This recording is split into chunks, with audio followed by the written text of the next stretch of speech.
Quando a gente fala um pouquinho dessa parte de relacionamento, como que está os aspectos legais no Brasil, e com certeza vão impactar em todos vocês, a gente fala, bom, vou me relacionar, vou casar, namorar, noivar, morar junto. Eu sempre falo, bom, a gente tem aqui um coraçãozinho e tem um cifrão no meio, não é? Qual é o impacto que tem disso, né? Quais são os impactos patrimoniais que surgem desse amor, desse relacionamento pessoal. Então, o que hoje no Brasil tem evoluído, tem ocorrido? Se a gente for verificar com relação ao sistema jurídico brasileiro, e que com certeza vai impactar hoje todos os membros, todos os participantes aqui, é uma evolução, que eu queria muito deixar claro, de um Código Civil para um Common Law. Hoje, se a gente for verificar, a gente tem um sistema híbrido brasileiro, que a gente tinha um Civil Law para um Common Law. Cada vez mais era um sistema legal e que hoje o Supremo Tribunal Federal, principalmente, ele tem acompanhado o que a sociedade brasileira, o caso das relações sociais, as relações pessoais, tem evoluído e protegido patrimonialmente essas relações pessoais. Tá? Então, a gente verifica que tinha um Código Civil, depois tem a possibilidade de se divorciar, a lei da união estável, ou seja, duas pessoas que moravam juntos, que não eram casadas, elas têm um impacto patrimonial. Depois vem o novo Código Civil, que vem trazer legalmente novas relações pessoais, e essas relações pessoais são protegidas e têm impactos patrimoniais.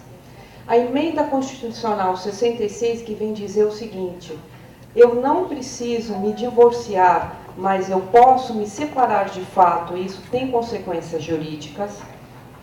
A questão da homoafetividade, ou seja, embora a Constituição Federal venha me dizer que somente entre homem e mulher que exista um casamento ou uma união estável, o Supremo Tribunal Federal vem dizer o contrário, que eu protejo a união afetiva entre um homem e uma mulher e também reconheço o casamento e com isso consequências patrimoniais.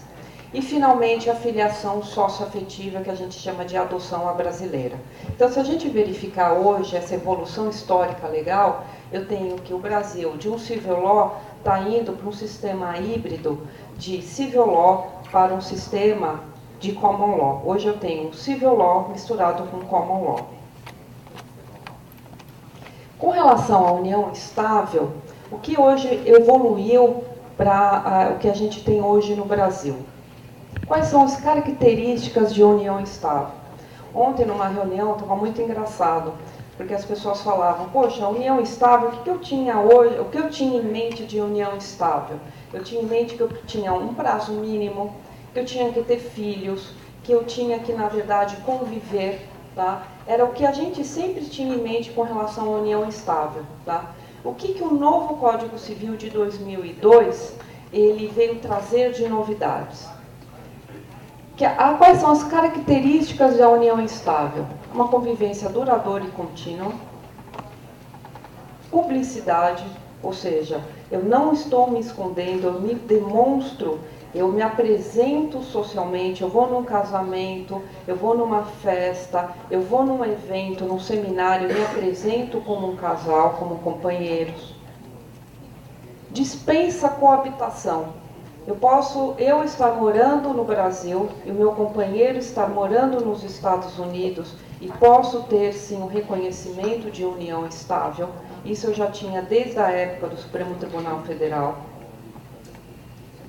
Não tem prazo mínimo, não tenho mais que antes, era uma lei que dizia que precisava de 5 anos, depois passou para 2 anos. Hoje eu não tenho o estabelecimento de um prazo mínimo, nem existência de filhos. O que exige é uma ausência de impedimentos matrimoniais. O que é isso? A pessoa com a qual eu me relaciono não pode estar num casamento. Mas lembre-se que o casamento que eu estou dizendo, ela não pode estar convivendo, porque essa pessoa pode estar casada no papel, mas ela pode estar numa separação de fato. Quais são as consequências, portanto, dessa união estável? O regime de bens automaticamente comunhão parcial, exceto se houver um pacto de convivência dispondo diferentemente. Direito a alimentos. Então, por exemplo, eu posso estar morando no Brasil, o meu companheiro nos Estados Unidos, nessa separação, eu não tendo condições de manter o meu padrão ou de trabalhar, eu posso pedir alimentos a ele e vice-versa. Direito real de habitação. O que significa isso? Que o companheiro ou a companheira pode continuar morando no imóvel e que eles moravam antes. E direitos sucessórios. Tá? É o direito à herança que este companheiro ou companheira vai ter. Que praticamente, então, é a diferença entre casamento e união estável. Isso tanto para pessoas de sexos diferentes como para pessoas do mesmo sexo. Enquanto o casamento muda a personalidade jurídica, a pessoa de um estado de solteiro passa a ser um estado civil de casado, na união estável, uma sociedade de fato, você pode mudar, colocar o sobrenome tanto, adquirir o sobrenome tanto da mulher como do marido. Na união estável não se pode usar o sobrenome. O regime de bens do casamento você pode, a comunhão parcial, total, separação total, a obrigatória acima de 70 anos, tanto na união estável como no casamento, é sempre acima de 70 anos, é obrigatória a separação total. E a participação nos aquestos é o seguinte, enquanto no casamento fica durante o casamento é separação total, no momento do divórcio passa a ser comunhão parcial. Na união estável é comunhão parcial ou na existência de um pacto de convivência. A herança ou casamento, o herdeiro é obrigatoriamente um herdeiro necessário, ainda que casado na separação total de bens. Já na união estável, ele não é um herdeiro necessário. Esse tem sido o entendimento da jurisprudência. Qual outro impacto que também tem de diferente no Brasil? No Brasil nós temos, no Código Civil, isso a gente chama de direito cogente, que não pode ser alterado de forma alguma. Que nós temos como herdeiros os descendentes. O que mudou aqui de importante? O cônjuge sobrevivente,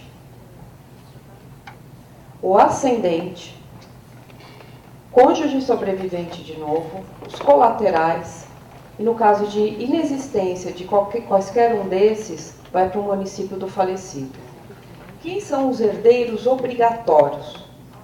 Os descendentes e o cônjuge sobrevivente. Na inexistência de descendente, o ascendente com cônjuge sobrevivente. Na inexistência de ascendente, o cônjuge. Então, vocês veem que um Código Civil novo, ele sempre coloca o cônjuge como sendo um herdeiro obrigatório. E o que mais isso daqui traz de importante? O herdeiro necessário pelo Código Civil brasileiro diz que esses herdeiros necessários obrigatoriamente têm uma herança forçada. 50% do patrimônio tem que obrigatoriamente ir para esses herdeiros. Somente 50% que eu tenho de disponível. Mais ainda, o cônjuge sobrevivente, além dele ser um herdeiro obrigatório, ele também é um herdeiro privilegiado. Se eu tiver mais de 4 filhos do mesmo cônjuge, o cônjuge sobrevivente, ele tem pelo menos 12,5% do patrimônio e o remanescente vai ser dividido entre os 4 filhos. 12,5% é sempre o mínimo garantido para o cônjuge. Aqui é um quadro, que depois eu posso até passar para vocês, do que é o impacto patrimonial da família e sucessão. Então, o impacto patrimonial no caso de divórcio é um, no caso de sucessão é outro. Tá certo? Qual é a tendência jurisprudencial que eu estava comentando com vocês? A relação homoafetiva, que eu já adiantei, que hoje, embora a Constituição Federal tenha dito que somente entre pessoas de sexos opostos é que a união estável, o casamento seja possível, o Supremo Tribunal Federal já concedeu que podem ser do mesmo sexo, tanto para o casamento quanto para a união estável. E com isso, toda a parte de consequências jurídicas.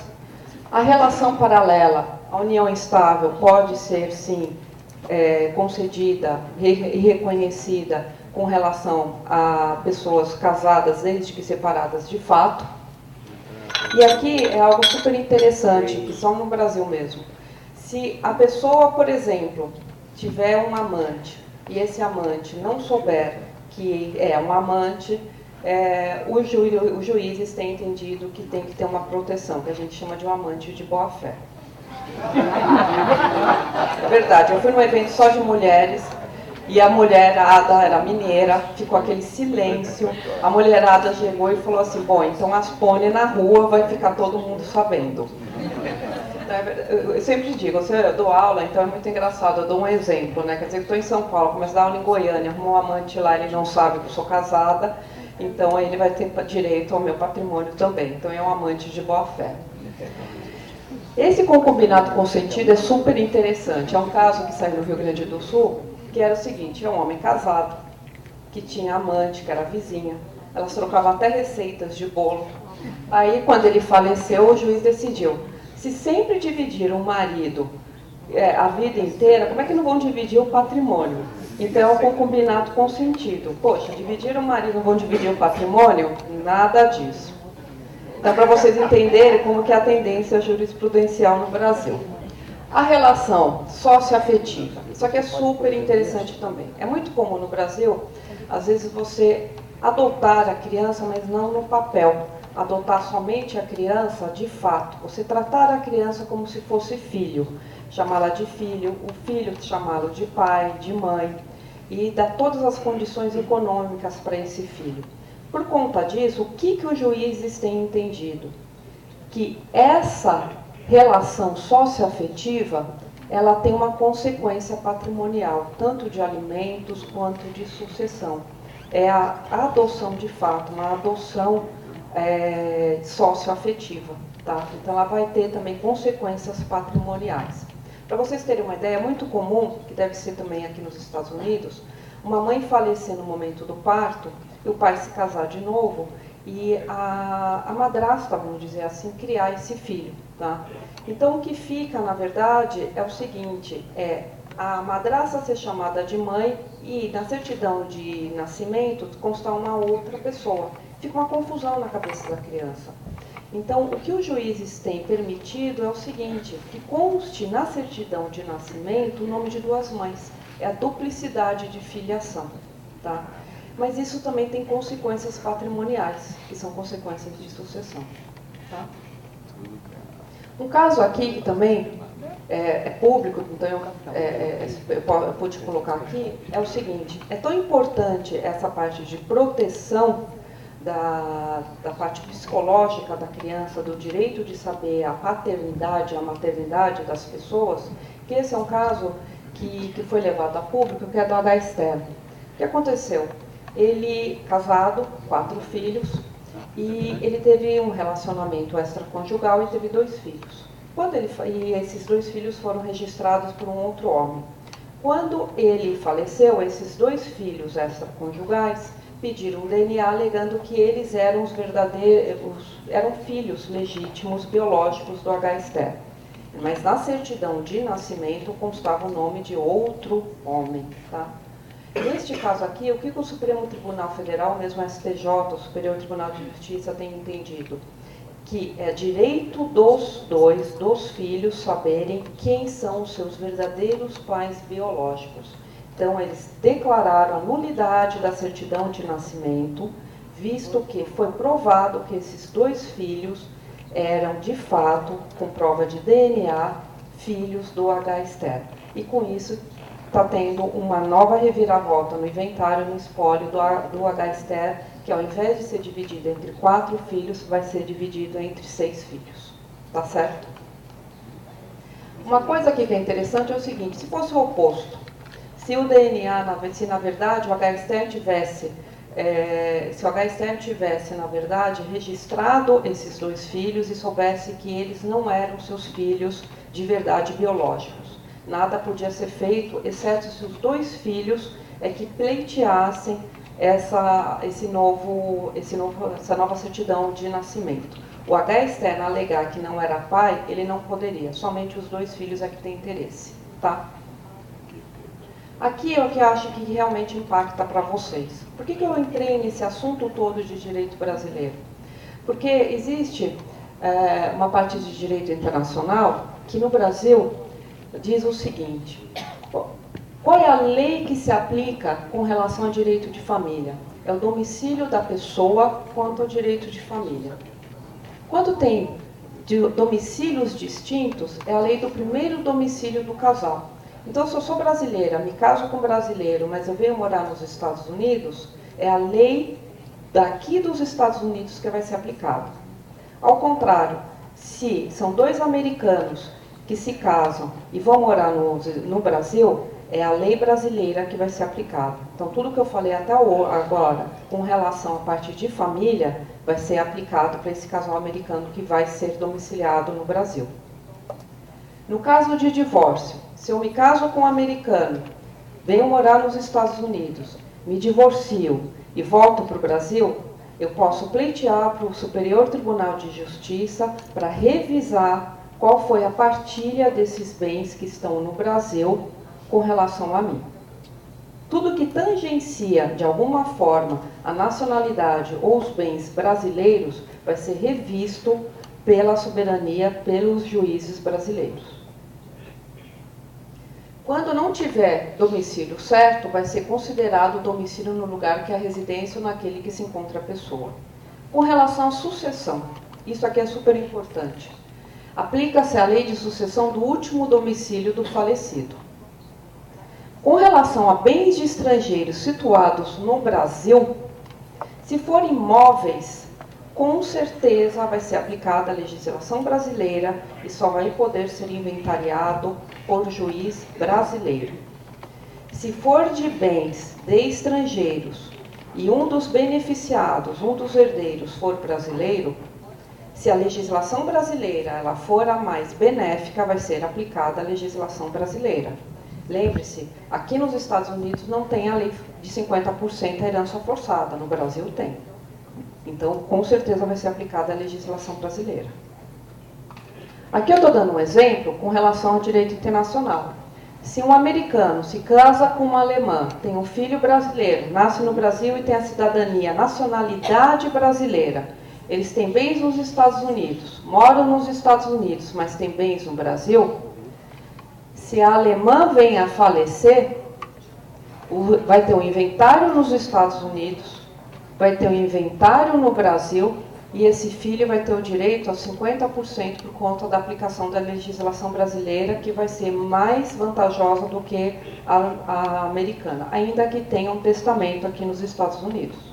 A outra coisa que é super interessante, que poucas pessoas sabem, é o seguinte: eu sou brasileira, eu tenho uma conta aqui em Miami, ou eu tenho um imóvel aqui em Miami, venho a falecer. Não vai poder ser inventariado esse imóvel, essa conta no Brasil. Eu tenho um testamento no Brasil, não adianta, o juiz vai se declarar incompetente porque está fora da soberania da jurisdição brasileira.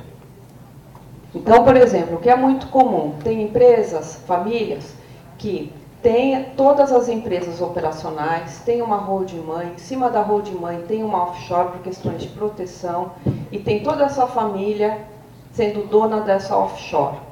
Com relação à parte de dividendos, realmente, até a offshore, a família não vai pagar tributação, porque já foi tributada no Brasil. Qual vai ser a questão aqui, essa vulnerabilidade que vai ter nessa estrutura? Primeiro, com relação à tributação, todos os lucros que forem, ainda que não distribuídos, mas forem contabilizados nessa offshore, por conta da MP 627, que é o entendimento do STJ, que está para ser aplicado, que vai agora virar lei, que vai ser agora aprovado pelo Senado, tudo que tiver no dia 31/12 agora de cada ano nessa offshore vai ser tributado aqui no Brasil por conta de equivalência patrimonial. Ah, mas eu não distribuí. Não tem problema por não ter distribuído. Vai ser aqui contabilizado e vai aqui no Brasil e vai ter que ser pago os 34%. Um membro dessa família faleceu. A offshore está toda aqui. Não vai conseguir inventariar aqui no Brasil. Eu fiz um testamento aqui no Brasil. Não vai ser inventariado. Vai ter que fazer toda a parte de inventário nos Estados Unidos ou aonde for a jurisdição dessa offshore. Uma outra coisa que eu deixei aqui para vocês como paralelo é o seguinte: o que com a MP 627 mudou nessa parte de investimentos? Nada. Aplicações financeiras na pessoa física continua a alíquota de 15% cada vez que eu mudo de investimento, tenho que pagar aqui carnê-leão, a burocracia é maior. Offshore, na parte de aplicações financeiras, se eu distribuir dividendos é 27,5%. Eu faço um diferimento de imposto, o fundo é diferimento de imposto, mas a alíquota é de 15%, a burocracia é um pouco menor. Mas tanto na aplicação financeira offshore ou no fundo diretamente na pessoa física, não vai ser inventariado no Brasil. Aqui, então, em resumo, o que eu queria passar para vocês é, toda vez que de alguma forma nacionalidade ou bens estejam no Brasil, com relação à parte de família e à parte de sucessão, a gente precisa fazer um planejamento. Aqui é um quadro pequenininho, na verdade, que é só ilustrativo, e que o que a gente precisa sempre ponderar é com relação aos prós e os contras nesse planejamento. Vai sim ter que pagar tributação, vai sim ter que pagar um custo de manutenção, seja no testamento no local, seja na estrutura de private foundation de trust, tem os prós e os contras. Mas o que a gente tem que fazer, na verdade, é qual é o objetivo do cliente e como que a gente tem que se estruturar e planejar melhor. Tá certo? Então, são só 25 minutos, o tempo já acabou, e era só mesmo isso que eu queria passar para vocês.